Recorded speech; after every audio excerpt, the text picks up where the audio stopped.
Geoff Phillips, thank you for this interview. Before the Microtan 65, yes. even before you used Science of Cambridge MK14. Yes, MK14, yes. So you have a long story about all this stuff, and you programmed a lot of Oric programs. And there's a very short sort of time, really. Yeah. Concentrated time. Yeah, when I was preparing my notes, it was crazy because in 1 or 2 years or 3 years, so many things happened, and you did a lot of programs, writing books, a lot of things. Well, it's a busy year.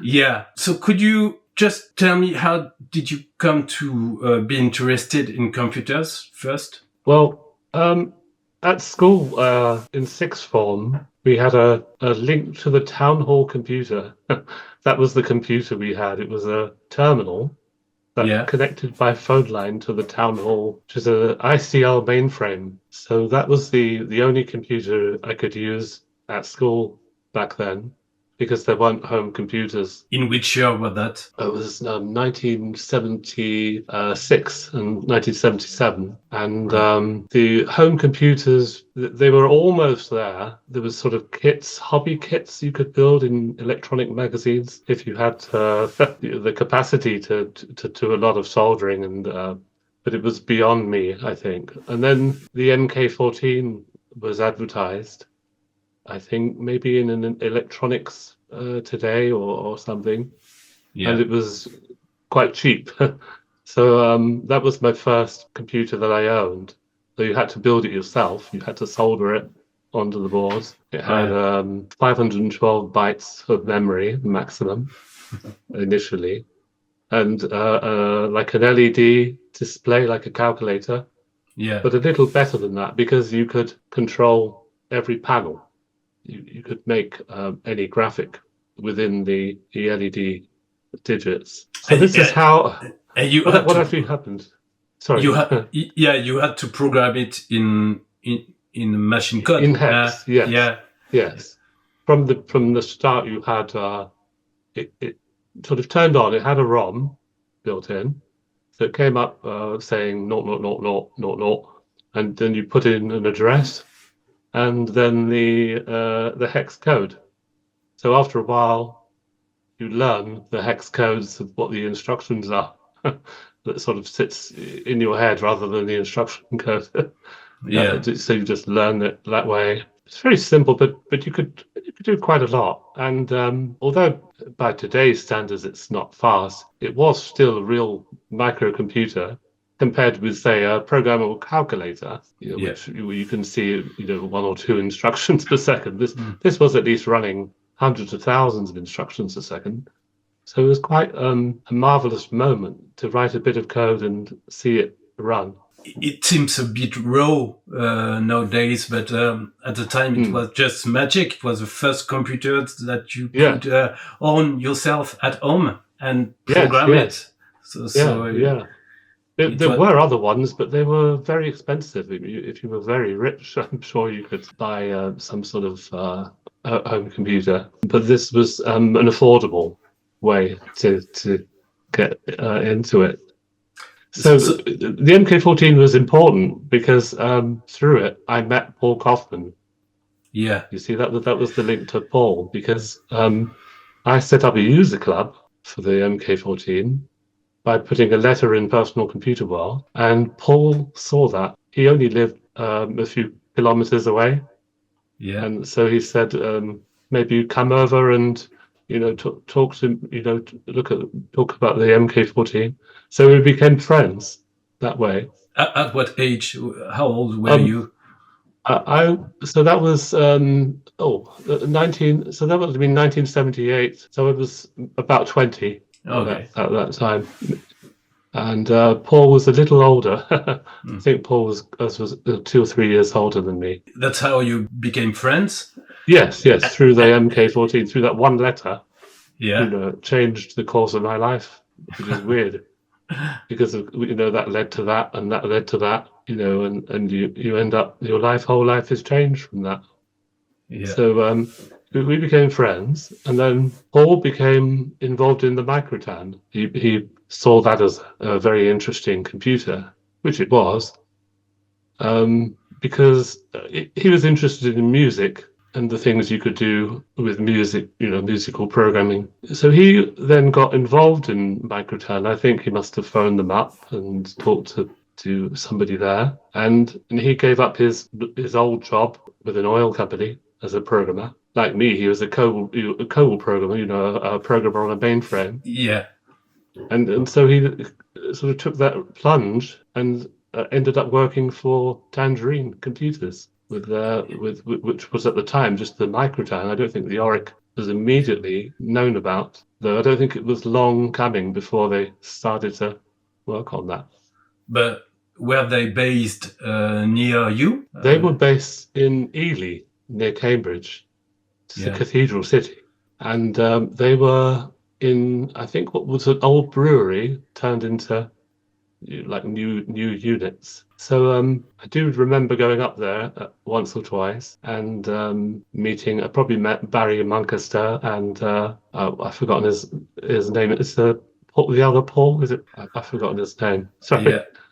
The designer of the Microtan. So it was incredible because Paul just called Tangerine and he found a job. I don't know the details of that actually. Maybe I did know once. You'd have to ask Paul that. Yeah, maybe I will. Yeah. Yeah. But somehow he ended up as like sorting out various aspects of the Microtan, the software side perhaps, and so on. And it's a very odd sort of time because there wasn't really a software market then. There wasn't really a kind of an industry to write software. I don't think in 1981, which I think was about the sort of time, was it 1981, 1982, the Microtan started?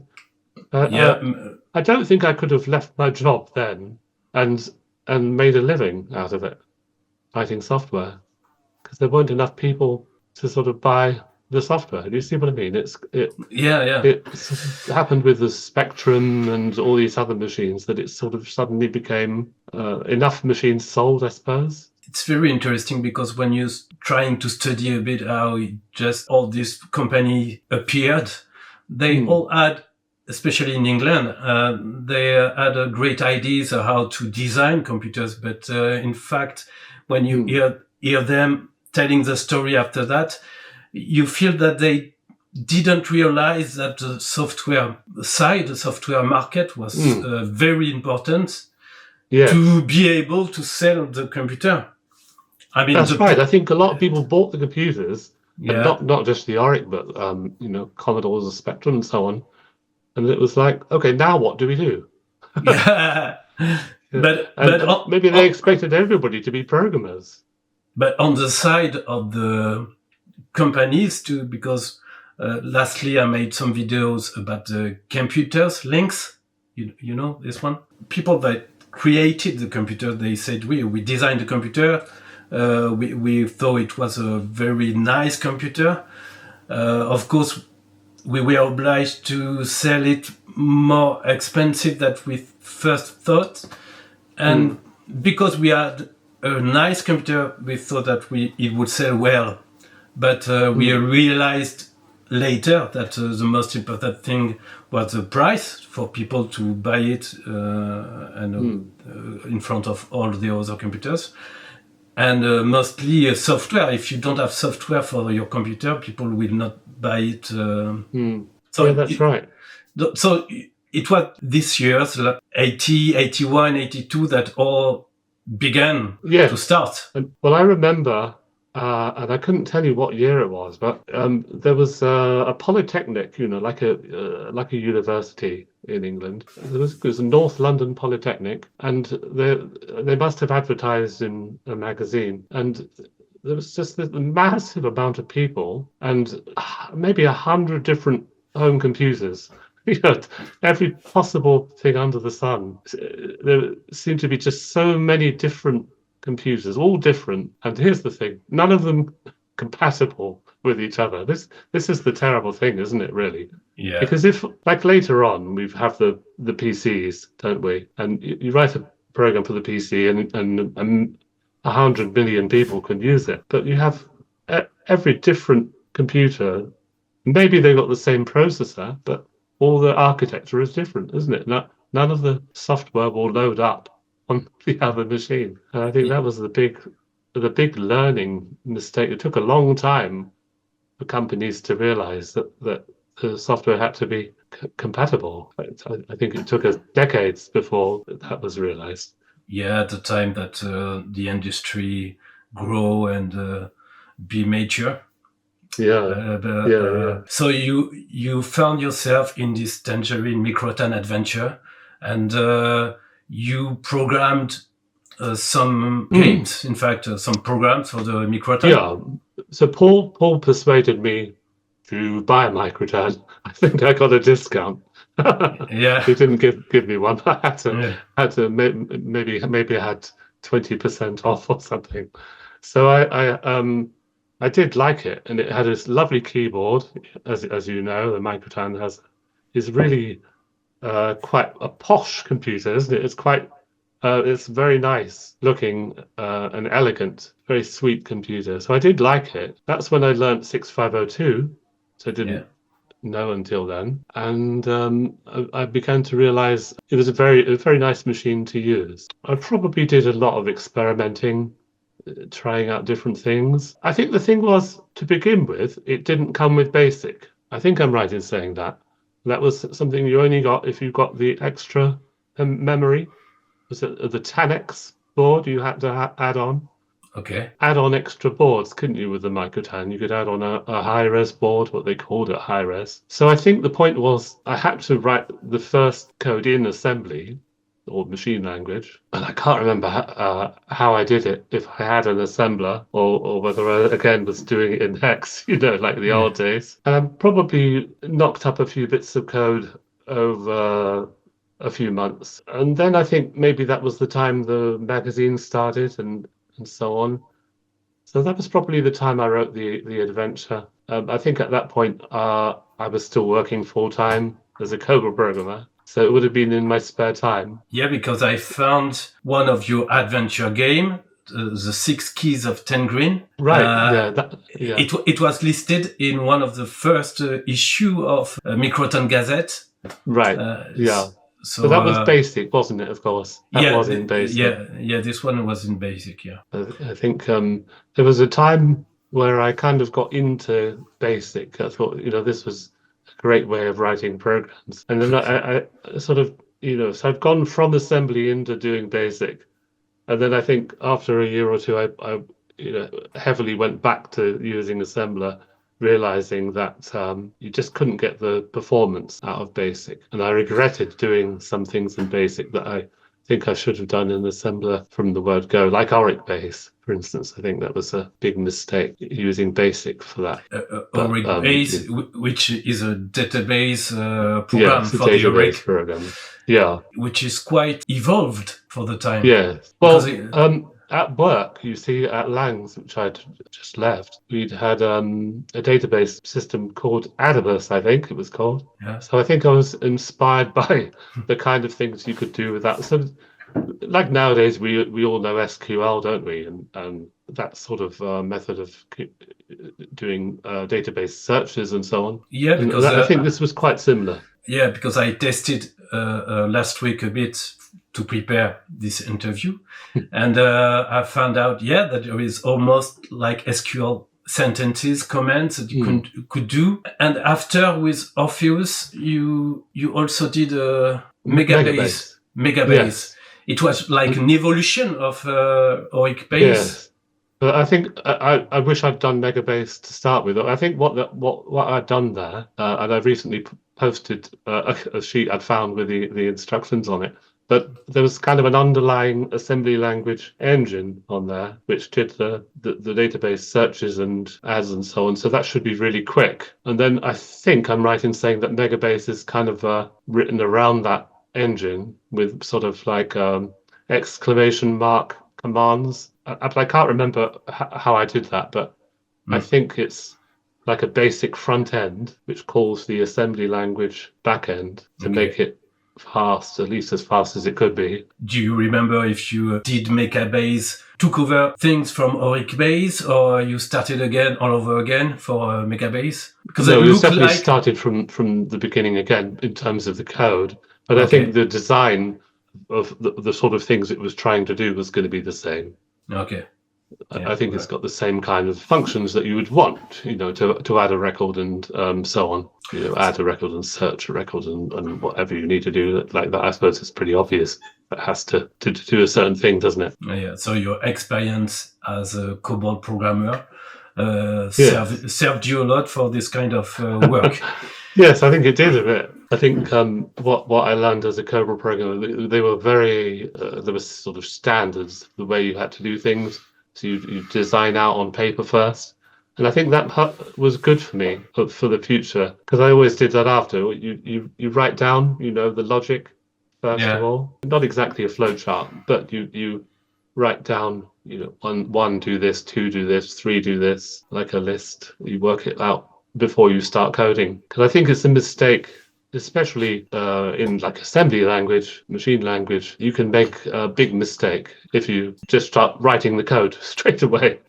I've met a lot of people who do that, other programmers, and they just, okay, let's get on, type coding, It's not right. You should sit down on a pen and paper, work it all out. That's my opinion anyway. Yeah. But I think that was the way we were taught. Yeah, back to the Microtan side, you programmed some games, adventure games. The detail, I did at least one adventure game in assembly language, and I probably did others, but I can't remember. Maybe they were never published. I do a lot of things are just experimental, just to see, can you, if you have a graphics, you want to try to make a sprite move, this sort of thing, but you don't necessarily end up with a game. It's just a learning process, isn't it? Yeah. And at some point, the Microtan sort of turned into the Oric. And I do remember going up there and seeing some kind of prototype being worked on, which would become the Oric. And then I think at some stage, I had an early Oric to work on. Oh, yeah. And as you know, there became a later ROM, I think, because there were bugs in the first one. So I think that's one of the things I remember doing for Paul is trying to find all the bugs, trying to find the faults and so on in the Oric. I found an old interview made with you where you explained this, and you say that most of the bugs that you spotted were corrected, but not all. No, I think they're probably. I think there were problems with the cassette. Wasn't there, the loading and saving? I don't think that was ever right for the Oric. Maybe it was never even right for the Atmos entirely.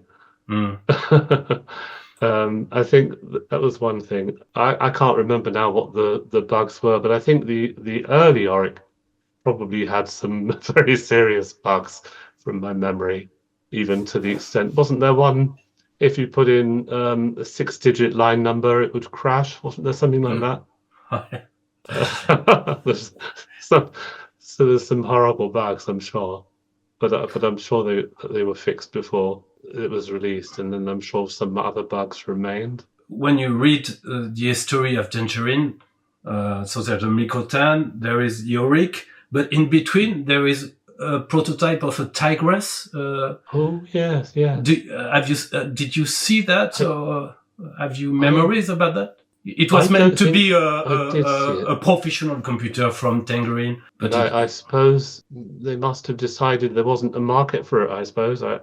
Maybe they couldn't get backing for it. I don't think I ever saw it, except like yourself, probably in the magazine. Yeah, there are some pictures on the web. I will put one in the interview, but it didn't go in production. I have a feeling that the pitch was just like a mock-up.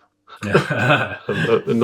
not a real computer. It probably existed like as a raw circuit board, and maybe they did a mock-up in wood or plastic or something to make it look like what it was going to look like. But the Oric-1 went well, and you found yourself programming the first software for Tansoft and the Oric. So I think this must have started in about the middle of 1982 that I was doing things for football and Tansoft and starting to write some games and so on, because I came to a decision at the end of 1982 to give up my proper job, which was a bit of a risk, but there just seemed to be enough work for me. And I also, at that time, was writing a book on the Dragon 32. Oh, yeah. And this was another friend I'd made through the MK14, believe it or not. He worked for McGraw-Hill. His name was John Watson. Initially he worked for Macmillan Books, and then he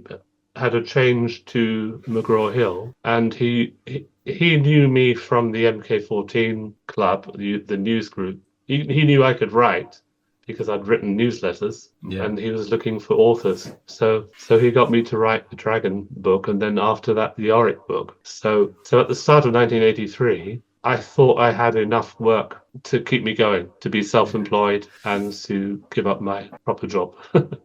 And to do work on the Oric and the books. Now, the books didn't sell very well, but the Oric side of it did all right, at least, to make it worthwhile.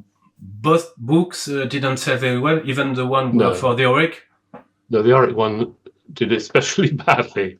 That hardly sold any copies. But I think it was bad publicity. The Oric did okay. That sold a few thousand copies. The Dragon, I mean, sold a few thousand copies. The Oric, I think, it had the problem that the software had, which is that the distributors, the shops, wouldn't take it. This is the trouble we were always up against. Yeah. And that's the trouble we ended up with later on at Orpheus. It's why we had to bring the Oric software to an end, because with the best will in the world, you can't spend time writing software, even if you like doing it, if you're not bringing in any income in to yourself or your company. And if the shops won't take the software, or they won't take the books, then you have to stop doing it.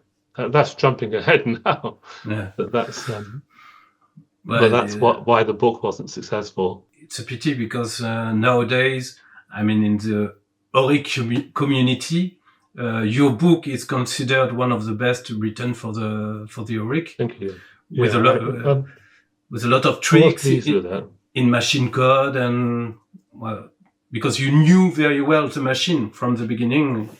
Yeah,